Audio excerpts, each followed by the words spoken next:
Nice to meet you. Nice to meet you too, Andreas. Yeah, thanks for being with us today. Shall we start? Yeah, whenever you tell me. Perfect, thank you very much.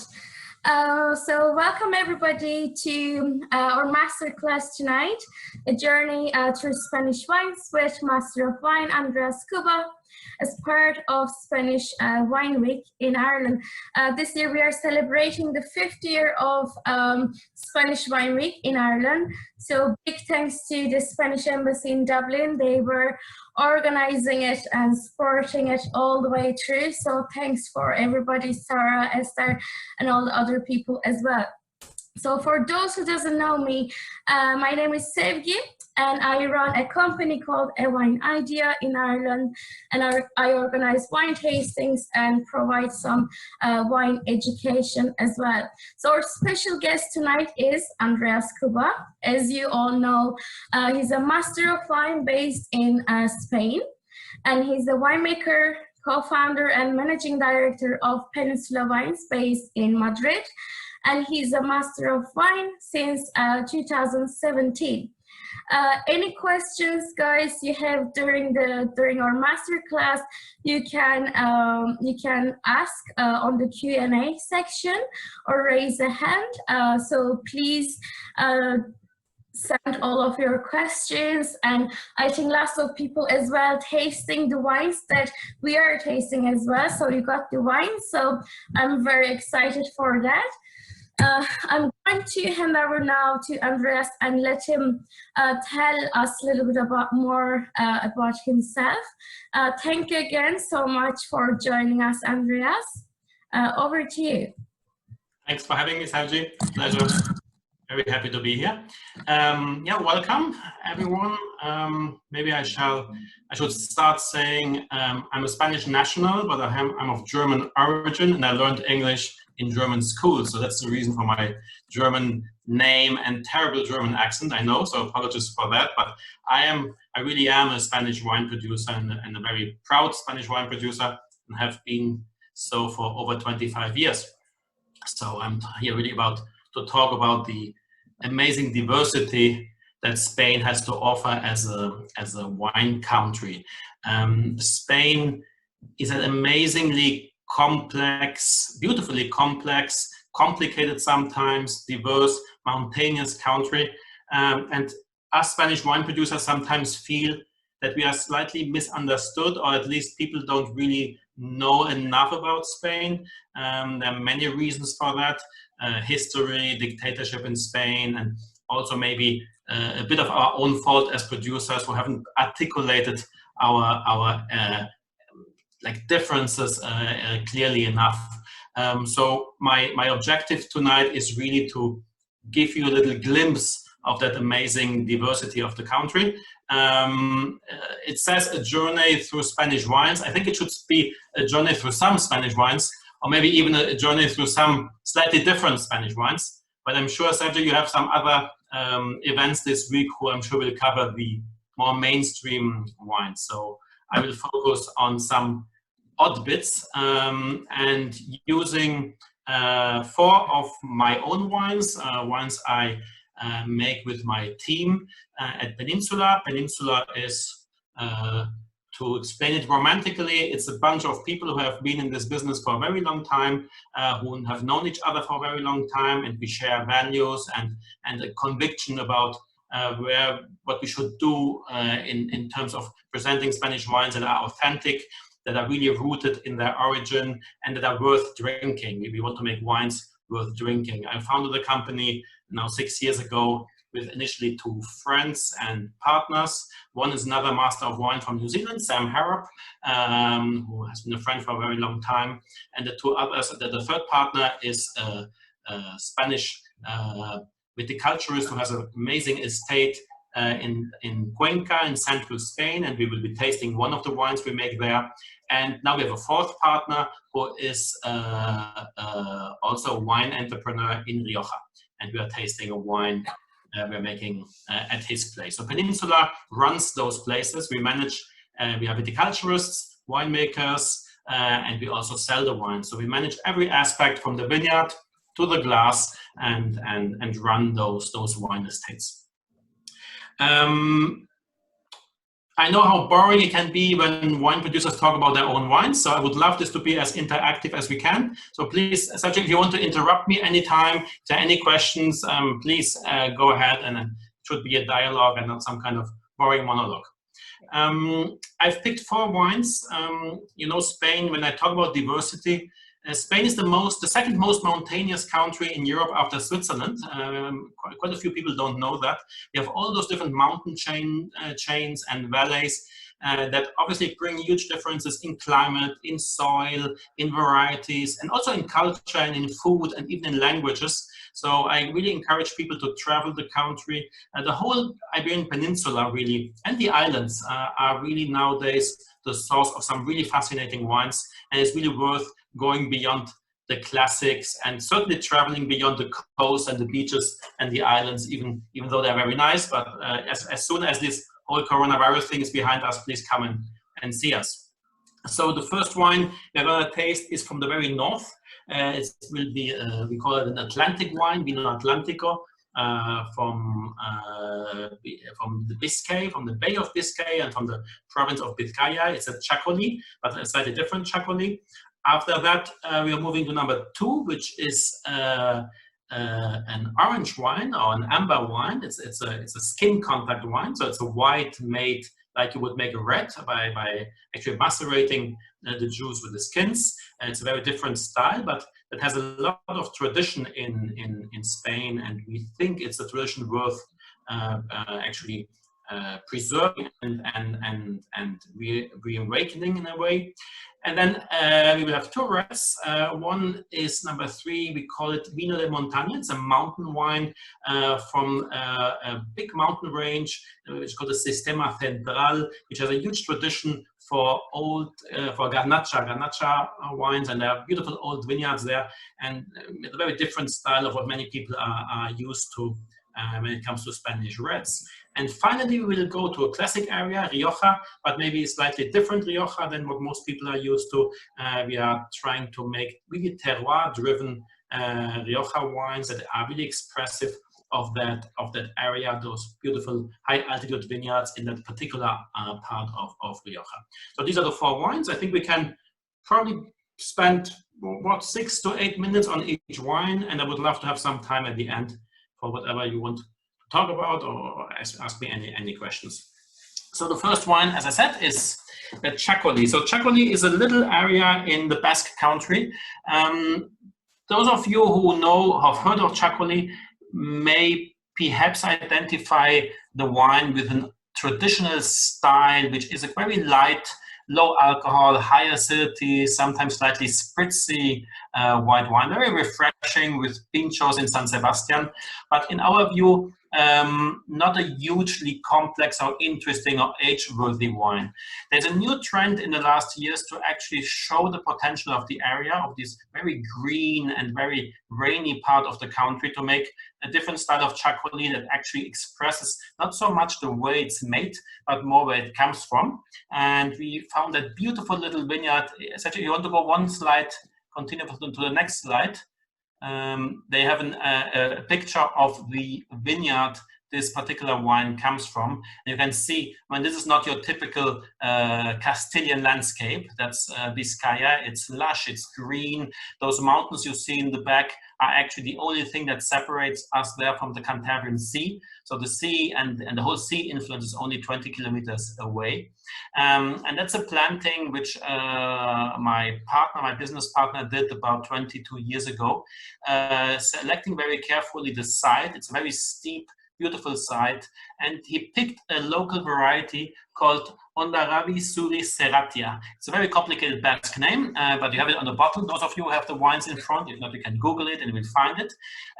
But there are 2 white grapes called Ondarabi Suri. Suri means white in Basque, in the Basque language.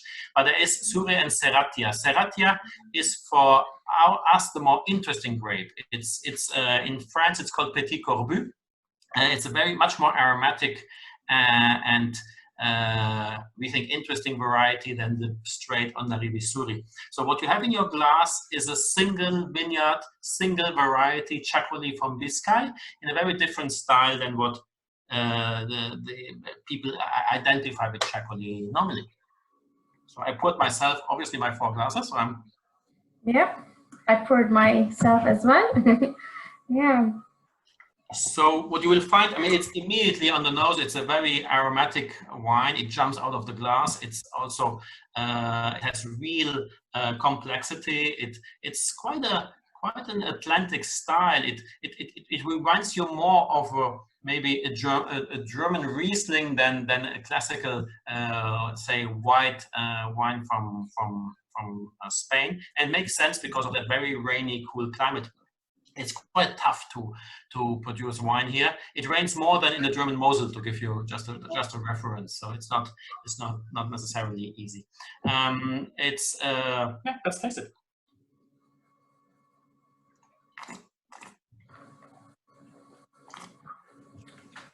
It's yummy. Yeah, it's very refreshing with a nice acidity. It has a high natural acidity, which it comes with the climate, and it's how it should be. At the same time, has surprising weight on the palate. It has a lot of fruit. It's a 2018, so it's not a very young wine, and we actually believe it's only now starting to get into its ideal drinking window. Also showing that Chacoli doesn't need to be a wine for early drinking if you make it with beautiful vineyards and make it right. So we are really excited about this project. It's the very first vintage, by the way. So be generous with us, but we are still very proud of the result from this very first year. So tiny production. We make it, that is a single vineyard. So it's in that 18 vintage, we made 10,000 or 12,000 bottles. But the following vintage 19, we only have half of that. So it shows you how complicated that climate can be. Besides the fruit on the palate, I wanted to look at the length and at the mineral saline tension it has at the end.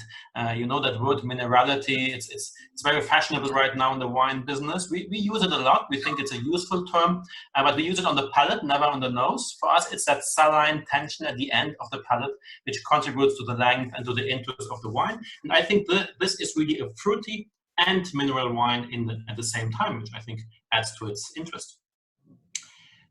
Would you like to talk anything more on this wine, or should we move to the second subject? What do you think? Well, we can maybe, if there are any questions about this wine, please, we can type on the Q&A section or the chat section as well. So please let us know. But it is a very tasty wine. Like I get lots of like salinity and minerality, as you as well mentioned. But also it is very fruity on the other side, like very fresh fruits and with nice crisp kind of feeling on the palate. So I really like this wine actually. It's very, very nice. What I wonder is that, so you mentioned that the vineyards are actually very close to the seaside. So do you believe, is there any effect of the being right next to the seaside, maybe on the quality of the grapes, or is there any influence on the growing the grapes in the region? Well, we are very close to the sea, but we are luckily protected from the direct impact by that mountain chain. And you really need that protection. If not, you have really cold and rainy conditions. The biggest challenge is actually disease pressure in that part of the country. It's so humid that you have a lot of fungi and other diseases. So we are very happy to be in a slightly sheltered spot. Also, it's a bit like in northern climates. We are really looking for exposure to the sun. So that very steep, it's actually steeper than it looks on the picture. It's a 20% degree vineyard, so that helps. And then what the sea breeze gives you is aeration. So it keeps blowing through it, and it helps to keep it healthy. I do believe in the freshness that comes from the sea influence. I don't believe necessarily in the saline element on the taste, which comes directly from the sea breeze. I think it's more indirect kind of relationship. Yeah. I saw a question about where the spritz normally comes from in the traditional style. It's basically preserved because the traditional Chacoli is made with a mixture of grapes which often don't ripen fully because of their climatic conditions. So they're picked very early and fermented and then bottled extremely early, and they just try to preserve the CO2 that is still in that tank. That's how it should be. So very, very early bottling. There might be some people who actually add it or help it a little bit, but the traditional quality way is keeping it from the fermentation. But it gets a bit in the way of the expression of the aroma. So we believe that the serious Chacolis should be have a much lower level of CO2 and not be spritzy at all. Yeah, thank you. I have actually one more question, if you don't mind. So I'm wondering, is it often like usual to do the aging in the oak barrels for the Chacoli wines? Do people usually age in the oak barrels or partially age in the oak barrels, or is it usually maybe without any influence of the oak aging? Normally, I think, it's an area that is being rediscovered now, and there's a lot of experiments going on. So like there's all those it's not really an emerging area because there's a long tradition, but these areas are being rediscovered. There are all sorts of people doing all sorts of things. I've never tasted a Chacoli aged with oak influence and with new oak that I thought added something to the wine. There's neutral oak, but at the same time, most aging is on lees and in neutral vessel. We do it in stainless steel, and for this particular style, we don't think that oak would add much. Yeah, thank you. We had another question. They were asking about the alcohol levels of this wine. It's 13, if I'm not wrong, isn't it? Yeah, it is over 13. Also 18 is. It's 13 on the label, but I think it was 13.2 or 13.3. It was actually higher than 13. 18 was a really ripe, warm vintage in the context of that area. I think to get full aromatic expression, you probably need 12.5 upwards. And it's a bit like, say, German grosses Gewächs or something like that. No? We always say, light wines, but you need a bit of a ripening cycle to get full aromatic potential, as long as it's fully balanced by the crisp acidity, which it has, and even in this vintage. Hopefully, if you have the chance to get a 19 vintage soon, you will see there's a real sense of place in this wine. It's a cooler vintage. It has slightly lower alcohol. It's a bit lighter, but has a very similar personality. So we are hoping to actually, over the years, respect the vintage variation by all means, because we think it's part of what we are actually encapsulating in that bottle, what happens in a particular year, but respecting that personality of that single vineyard. Yeah, thank you. Yeah, I'm really looking forward to taste the 2019 one. Yeah, actually, yeah, I like, we are, I think, all based in Ireland. Most of the people in the audience, I don't see so often Chacoli wines in Ireland, but it is good that for people who are maybe never tasted and wondering, that might be a great start, like really, really great start to taste if you guys never tasted a Chacoli wine. It's very, very nice. I personally really like this wine. Yeah, thanks. I was really surprised. I'm very lucky. I have fantastic friends and partners in Ireland. Barbara and Ben from Mason Wines, who actually from Wine Mason, who actually last time I was in Dublin, took me to some brilliant restaurants, and they all had a Chacoli, not necessarily mine, but there are upmarket Chacolis in the market already. So it was great to see. Yeah, it is actually. Shall we move to the second wine, the orange wine? Yeah. Okay. Yeah. So there you have our friend, the sheep. We are now moving to the center of the country, to Castile, and the province is Cuenca. That's about an hour-and-a-half drive east of Madrid. That's another area has suffered a bit because we have those autonomic regions in Spain, which were named after when Spain became a democracy, and there were some say, geographic limits that were made more or less politically or where you could do them. So you have that big area of Castilla-La Mancha, and people identify Castilla-La Mancha with La Mancha, but La Mancha is only maybe 1/4 of Castilla-La Mancha. Castilla-La Mancha is huge. It's like 4 hours driving from east to west and 2.5 hours from north to south. So here we are in the Castilian part of Castilla-La Mancha. You can be in Castilla-La Mancha without being in La Mancha. So we're much further north. La Mancha is actually 2 hours away from that particular estate. And we have that little, I call it a dynamic range of wines called Oveja. Oveja is sheep, and we have lots of sheep there. It's a lot of tradition for Manchego cheese and merino wool. And we quite like sheep. We think they are really lovely animals, and they're very humble and very honest. And one of the values we really try to defend in Peninsula in our company is transparency, as honesty, and everything we do, we are extremely open about what we do and why we do it. And the sheep just looks you in the eye and can't possibly lie you. And that's it's like the idea behind the label. If you turn it around, I don't know if I can show it. I mean, I can show here. But if you turn it around, we have actually the back. You can barely see it, but you have the back of the sheep here. So it's a. Oh yeah. Yeah. You have a white one and a red one. So here we have naranja means orange. So we have been experimenting with the idea of making amber wines or skin contact wines for some years. And we really like the style, and we truly believe that orange wines are here to stay. We don't think it's a fashion. When I say orange wine, I don't necessarily mean natural wine, natural defined as no added sulfur. It can be, but it doesn't have to. In this case, we are defenders of the careful use of a little bit of SO2 of sulfur to protect the terroir expression and actually the quality of the wine. It's a bit like keeping the window clean to actually see the terroir and not allowing it to get actually cracked or dirty. So this is an orange wine which has some SO2 added at the very end, just before bottling.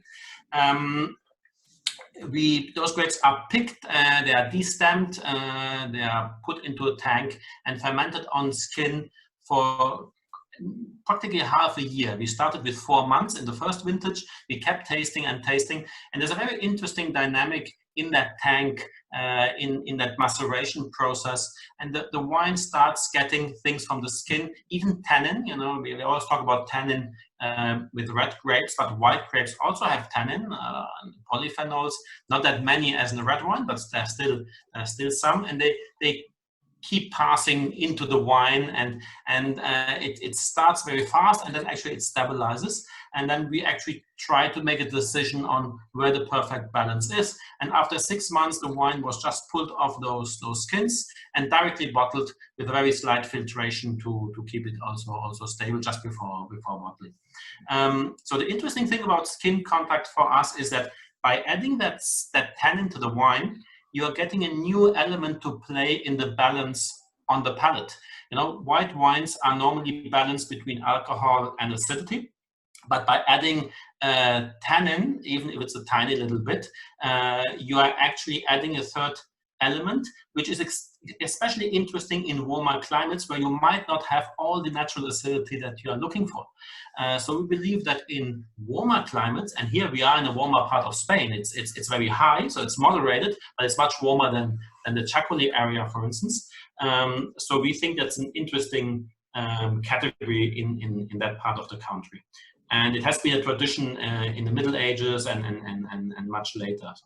Let's maybe taste it. You can obviously, you know, I always say I think that color is hugely overrated when you taste wines. Everybody looks at the color and so on. It's nice, by all means, look at it and enjoy the color. But there's very few things the color tells you which the nose or the palate won't tell you. But this is obviously an exception. This is a wine where the color is interesting and it's worth seeing it. You will see it's a complete different style. It has nothing to do with the first wine. It's the skin contact gets in a whole range of interesting aromatics. It goes into like rose petal, like herbal notes, like Mediterranean herbs. It's a very intriguing wine that also changes and opens up in the glass quite a bit. Yeah, I got lots of ripe apricot on the nose.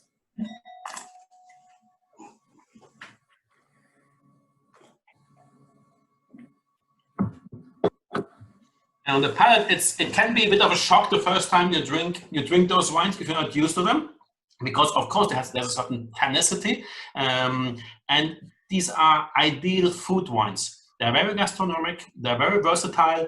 You know, when we first started making this, I catch myself at home thinking, oh, what should I open tonight? And hey, let's open orange wine. So you keep going back to it because it's so versatile, and it's actually really fun to drink. It handles even difficult food very well, but I think it's interesting in its own right too. It's made, I haven't mentioned it, it's made of aromatic varieties of Muscat Petit Grain, so small muscatel, and Gewürztraminer, which is a very odd variety for that part of the world, but for an orange wine, it's actually perfect because it's so expressive. Here's a picture of that vineyard. You see, it's a completely different landscape. It's beautiful.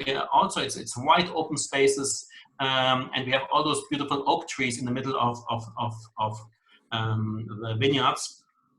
Those oak trees are on average 300 years old, and they're protected. So it's actually, they built like a whole ecosystem around those vineyards and the birds and even the microfauna and flora in the soils. So it's a modern vineyard. It has a little bit of drip irrigation, which really helps in this part of the country to keep freshness and acidity, and makes it very easy to be organic. Those wines are organically certified and very sustainably produced because we use tiny amounts of irrigation water. And the flip side of that use of water is that you're in a dry climate, so you have no disease pressure. So it's the opposite to Chacoli. You have no need of any spraying. It's very easy to be organic in that part of the country. It's very delicious, and I definitely agree with you. It's a very food-friendly wine as well. You know, it might pair with lots of different food. Yeah, and also the tannin structure. It has some tannin comparing the maybe just normal white wines. So it might maybe increase the amount of food that we can pair with this wine. What do you think? Maybe for the food pairing side for this wine, or general orange wines?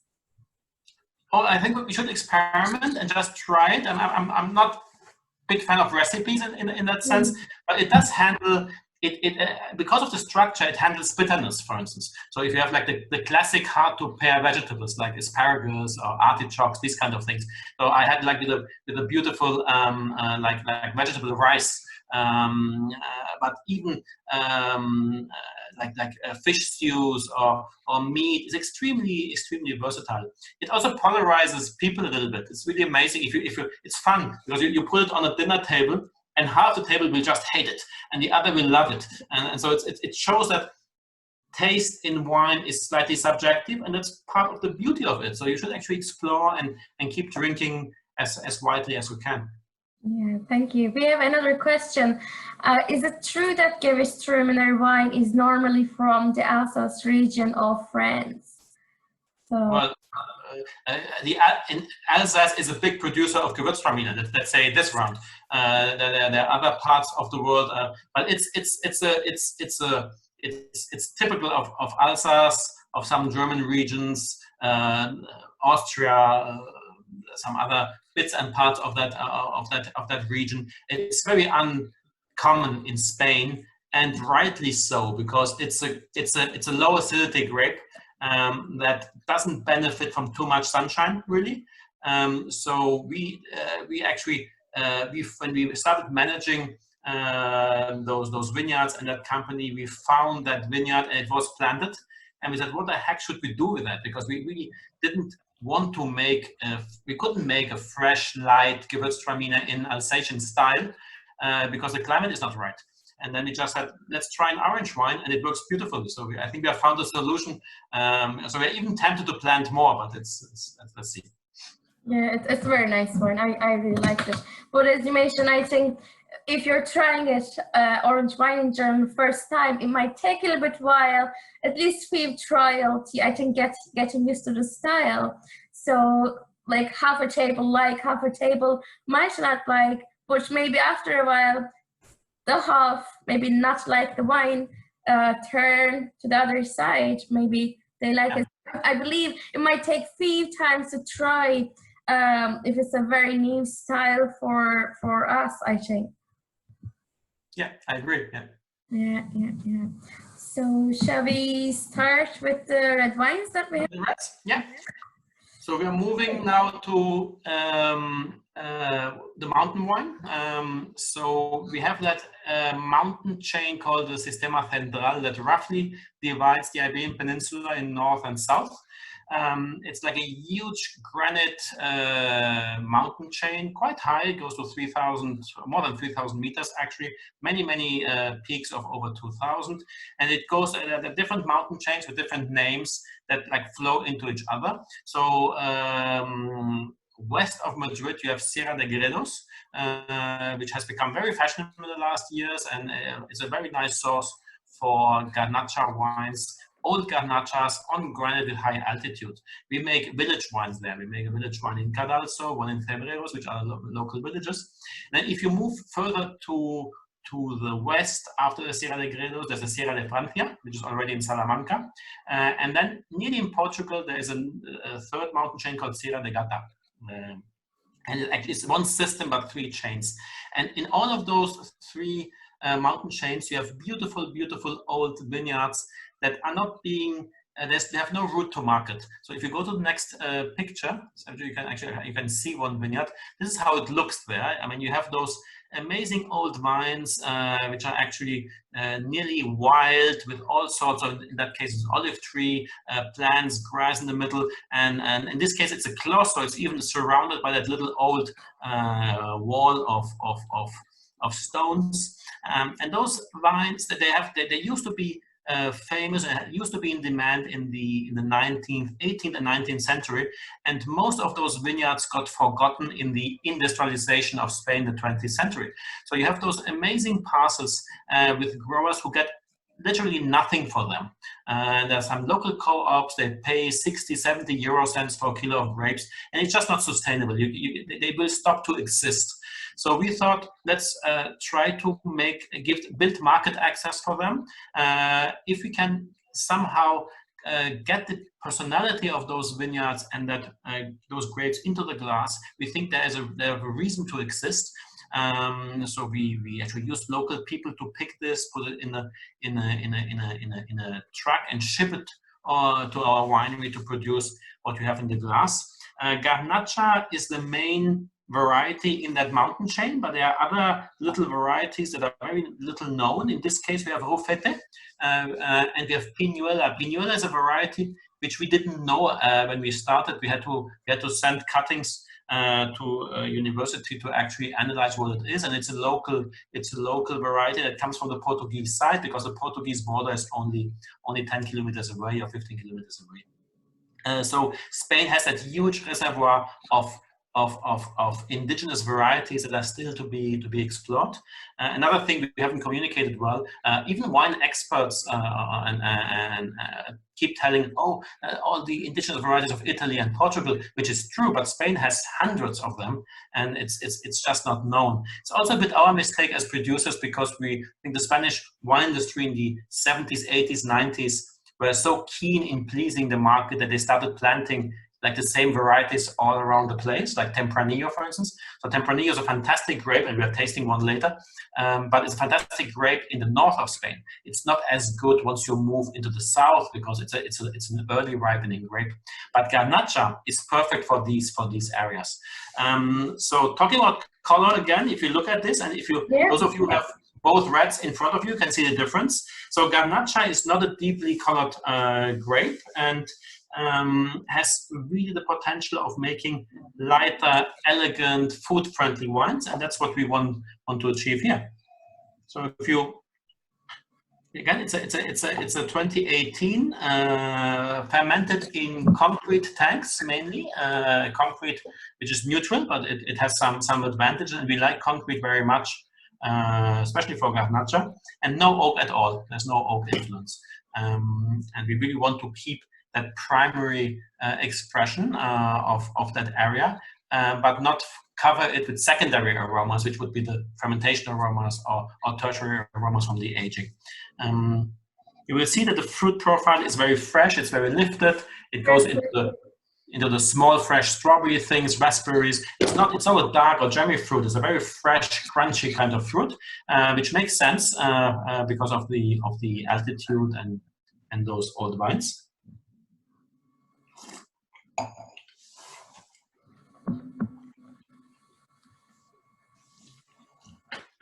And again, on the palate, it's relatively light. It's not light in alcohol, actually. I think this is 14%, 0.5. It's over 14, actually. But no, you don't feel it, though. You don't feel it at all. No. But because it's so beautifully balanced with that fresh acidity. So again, it's not another food wine to be enjoyed. We believe very strongly in making wines to be drunk, not to be tasted. I think in the wine business, we get into a tasting obsession, and it's actually quite sad to look at the glass and in 1 minute give it some points. I mean, what does it even mean? I mean, it's very debatable, but we think we should actually use all the senses to enjoy it and to drink it, and the wine should be worth drinking and worth enjoying. And that's the main focus. It's very much a drinking wine. The French would say vin de soif, so something you can actually drink and enjoy. Having some complexity and an expression of those old vineyards. Yeah, one question I have here. So it says on the bottle field blend. So to explain maybe a little bit about what actually field blend means. A field blend means that there are different varieties of grapes planted in the same vineyards, and we actually don't know exactly what's in there. I mean, you can analyze it, but traditionally when growers in these vineyards are typically, they can be 90 years old, over 100-year-old. They were just planted after phylloxera actually killed most vineyards in Europe and in Spain. And the weight of planting vineyards was actually to reproduce with muscle selection, whatever you had in your vineyards, and then you would mix it, and because it's what you had, and also as a hedging mechanism against like frost and like having different ripening points gave you some security against not having a crop. So most of those vineyards are mixed plantings, and it's part of the attraction of those vineyards. So we are not trying to make a varietal wine. We tell you this is mainly garnacha, and you can actually tell that garnacha is dominating this wine because it has the fruit expression of a garnacha, but there are other things in it, and the vineyards are more important than the specific variety for this kind of wine. That's why we call it field blend. Yeah, thank you. Thanks a lot for that. Yeah, it's a beautiful wine. Lots of fruit going on to me, like lots of red fruit, strawberries, but they're not, as you mentioned, not like ripe or overripe or cooked. They're like very with the fresh kind of like red berries. So I think that makes this wine very interesting, and some nice acidity as well. It is not like flat, or it has some nice bite into it. It's vibrant. It's really vibrant. For us, it's extremely important to show this, that Spain, that in diversity I was mentioning at the beginning, translates into the glass. So we should really move beyond the idea, oh, Spanish wines are so and so. There is no specific single style of Spanish wine, and Spain is very capable and has a big tradition of making also lighter styles and food wines. So think about Spain the next time you want something Pinot Noir like, for instance. Look at Garnacha from Gredos, look at Mencías. Even on the islands, they're beautifully fresh, light reds on the Canary Islands, where we have some of the highest vineyards in the whole country, for instance. We have a question here. What food would you pair this with? Is there any suggestion? that you might think of? Could be something maybe even from Spain or some of your favorites. Again, I think I'm very open to these kind of things. There are lots of times I just open a bottle and see how it works, and I get surprised every day. I mean, obviously it's a lighter red, so you don't necessarily. You would maybe look for something more tannic if you have your big bloody steak or something, but it's again very versatile because of that freshness. So I think it goes beautiful with maybe not a sole, but with any kind of fish. It goes well, even with smoked fish. It goes well with all kind of pasta, rice dishes, chicken. I mean, it's really, really broad. I don't think it's hard to find food you will enjoy with this. Yeah, we have a comment here. Sounds like it would be great at Christmas with turkey. I think, yeah, I would agree maybe with it. What do you think about it? Yeah, white meat, of course. It depends on the sauce a little bit, but it's and again, it's a one to be enjoyed and it keeps you, it cleans your palate and keeps you drinking. So there is a certain gastronomic element. A wine wine can be a healthy habit in the context of a healthy diet and a healthy life, and having something that is fresh and has a refreshing element to it, I think is really interesting or really important. It's an important role for wine to play too, not just to overwhelm you. It shouldn't be shouting at you. It should be speaking at you, and that's maybe a way of explaining it. Yeah. Thank you so much. Yeah, shall we start tasting our Tempranillo? Yeah. Last wine we have tonight. Yeah. So Rioja is our newest project, and I would say it's the most amazing or the most exciting project I have had in my career of 25 years. We have worked really, really hard and long to find the right partner and the right project to bring something to Rioja. Rioja is the most famous, I would say it's the most famous probably wine growing area in Spain. So we wouldn't come as Peninsula to Rioja if we didn't think that we would have something to add or to add to that already great region. And what we would like to add is wines with a stronger emphasis on place versus style. So the great Riojas, and they're beautiful, are very much grown in the 20th century out of a tradition of how they are made, especially oak aging. You know, Riojas are traditionally divided into Crianza, Reserva, Gran Reserva. So there's that tradition of have some vineyards, and there is somebody in the winery who makes artfully and makes like has an artful expertise to make something beautiful by aging those wines. But on this way, one could claim, as beautiful as these wines are, and as complex and as much they deserve a place on the world market, we are losing a bit of expression of the particular villages and vineyards in Rioja. And Rioja is a big place and quite complex. We have different parts of it. And there is Rioja Alavesa, which is the Basque part of it, and the Son Sierra, which are the vineyards which are north of the river Ebro. This is the highest part of Rioja. It's also the only part, or the part where there's mainly limestone in the soils, which has an impact on the style of the wines. And it's also the part of the region where you have most old vines. You have those amazing little parcels, which on average are only half a hectare, like half a football field of size. And it's a bit like in Sierra de Gredos, those beautiful old vineyards, which are not they yield very lowly, because Rioja is such a strong brand, and so many Riojas are sold by style. Those vineyards are not really being paid enough to make them survive.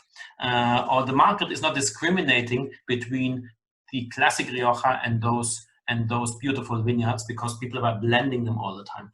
So what we are trying to do is to make wines that really show those differences. So we're making village wines, we will make parcel wines as soon as we understand them. So we're managing over 300 beautiful old parcels, and this in that winery called Badiola. So this is our first vintage, and one of our wines where we have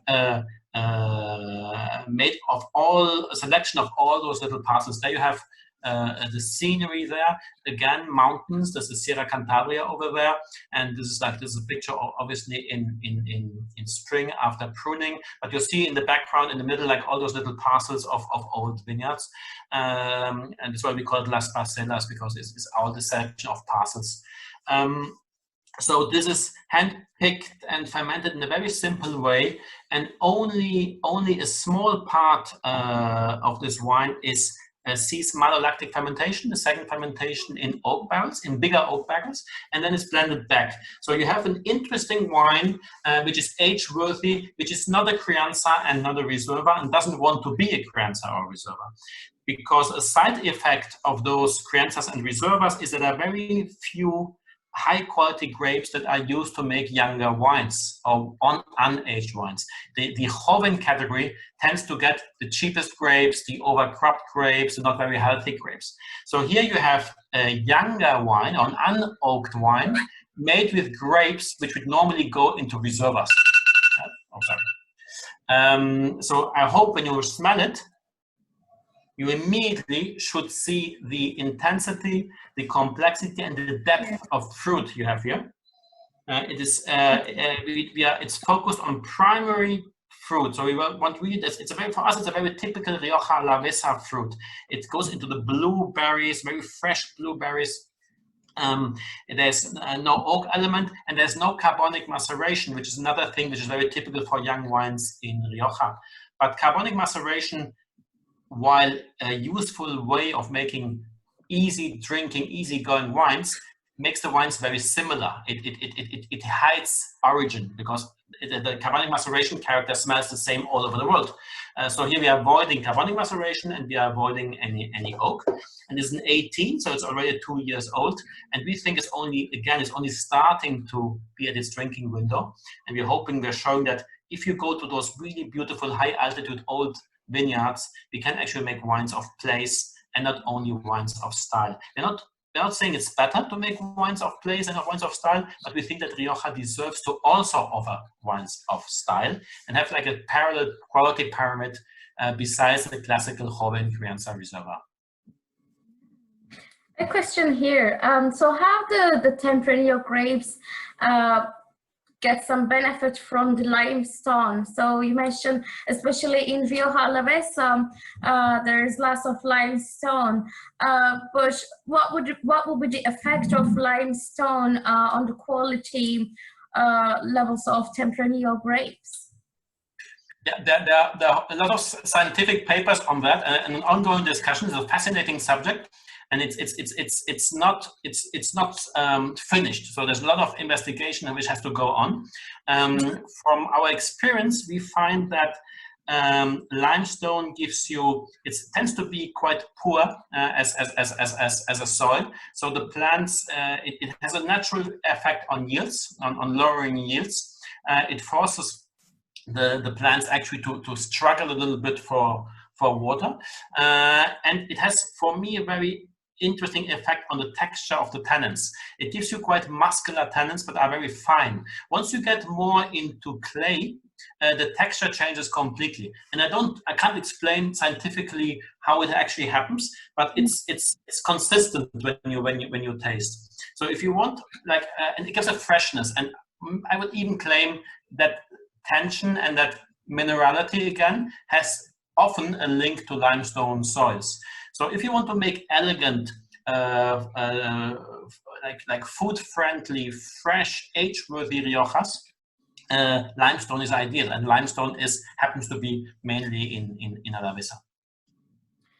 We have another question here. Lots of questions tonight. That's awesome. So does that mean you hold the wine for a while before you release? And it continues saying, as one would in the case of Crianza, which has to spend a minimum of time in oak barrel. Yeah, respecting the traditional aging rules, we feel that there's no technical reason why aging a wine in barrels of precisely 225 liters makes it better than, say, 300 liters or 500 or 1,000 liters. And we don't think that it's necessarily good to have 100% of the wine in oak. So what we have is a battery of options. We have stainless steel tanks where we make the wines and can age them. We have a small oak, big oak, new oak, old oak, and concrete tanks. And so what we are learning now, because we're still new and it's a learning process, we will see what each wine asks for and each vintage asks for. So the idea is to really age those wines and give it as oak or an oak vessel as a place where you can develop the wine and have a controlled oxidative process, but without covering it. Isn't it? You know, when I talked about the window, is that nice little picture of wine being like a window through which you see the terroir.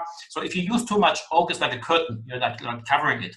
If you have a wine which is not protected, which gets like faulty, it's like cracking the glass, so you can't see it either. So we actually try to keep it as transparent as we can. But at the same time, those wines need time to develop. It's not a question of fermenting them and bottling them very early. So these wines will typically be released Las Parcelas, say in the following year or just before summer after the harvest.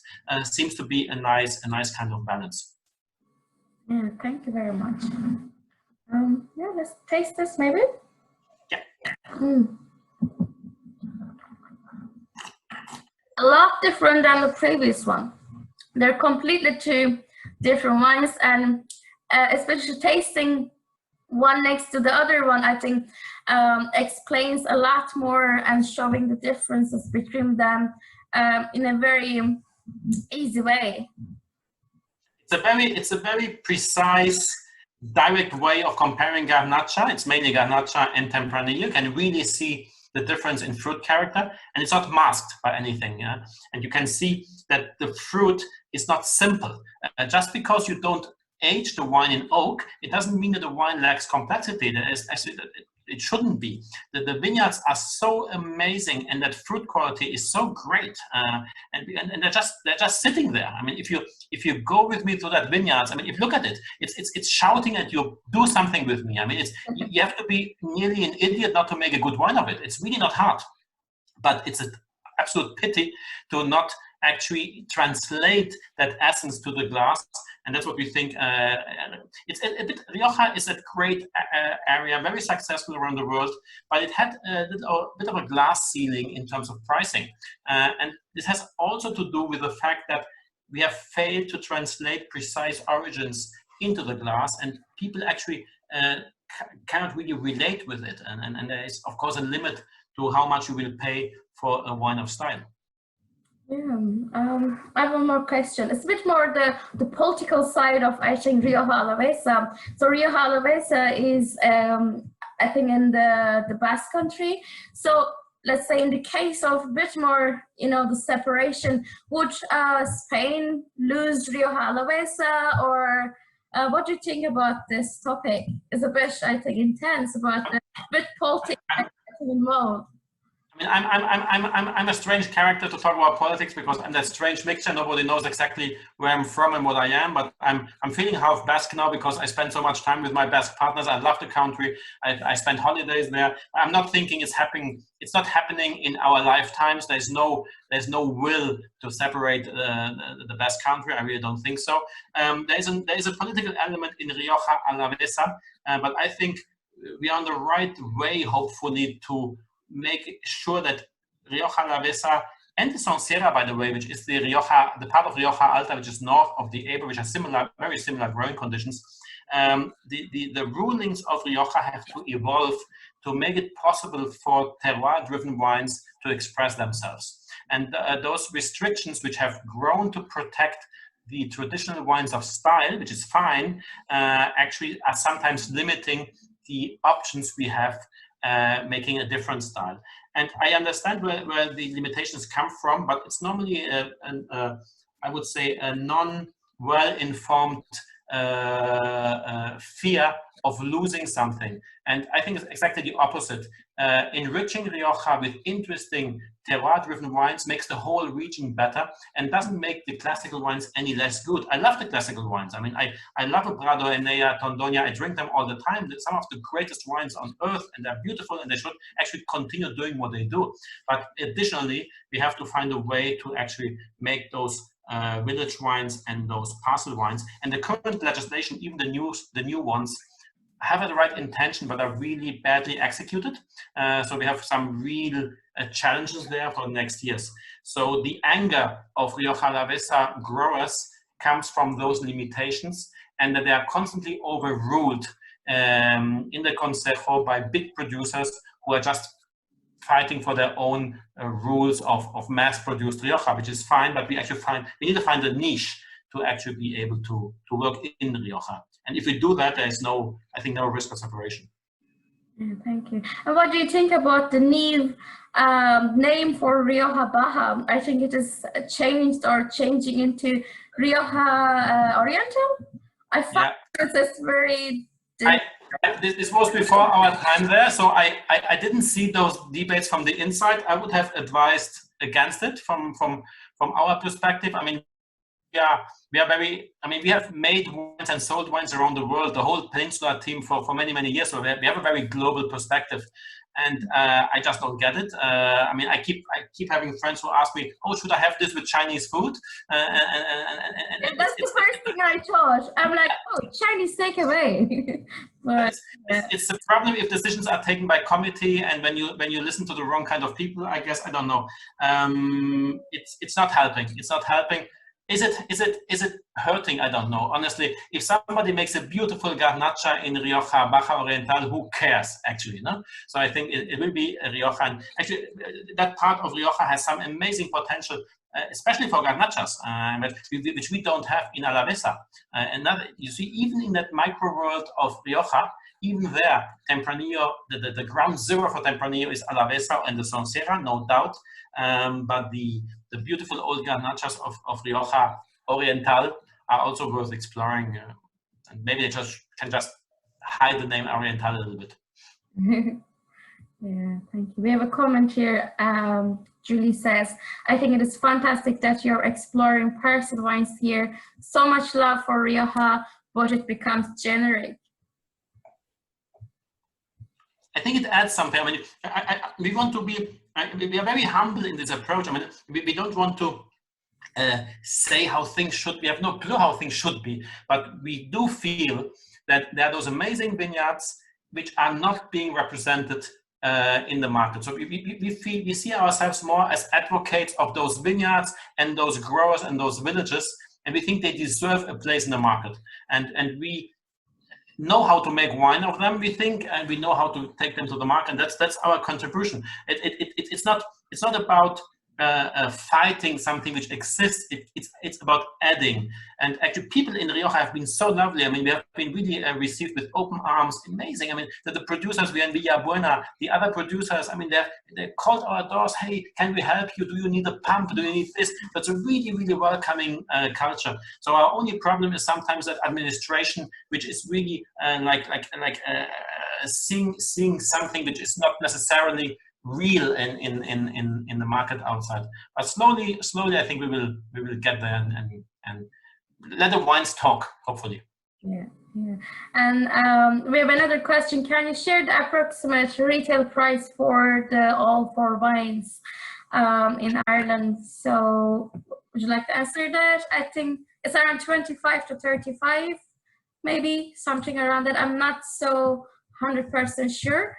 Yeah, I should know that, but of course you have those crazy taxes in Ireland, so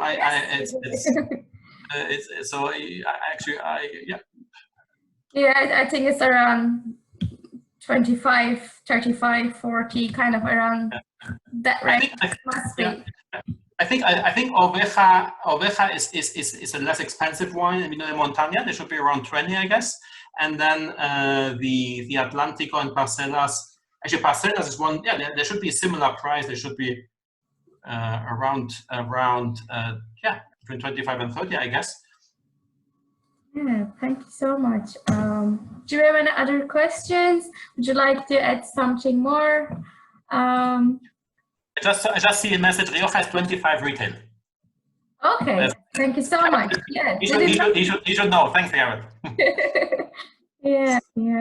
Thank you so much. Yeah. We should know it, but yeah, that's amazing. Yeah, we tasted really fantastic wines. I think tonight with you, that was amazing. Like you kind of took us through from one region to another region, kind of showing different styles, different grapes, different winemakings, different approaches.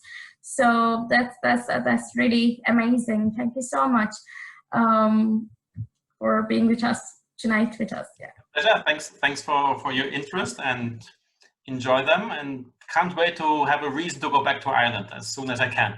Yeah. We're still confined here, so I can't wait to get out. Yeah, hopefully we start, you know, traveling back again soon. I don't know how soon, but I think all of us just wishes to start traveling again, start traveling the vineyards, going visit vineyards, wineries. So that would be, I think, really, really good, but we just don't know when it's going to be. But until then, I think all the virtual events happening, you know, lots of different people hosting different types of events, tastings.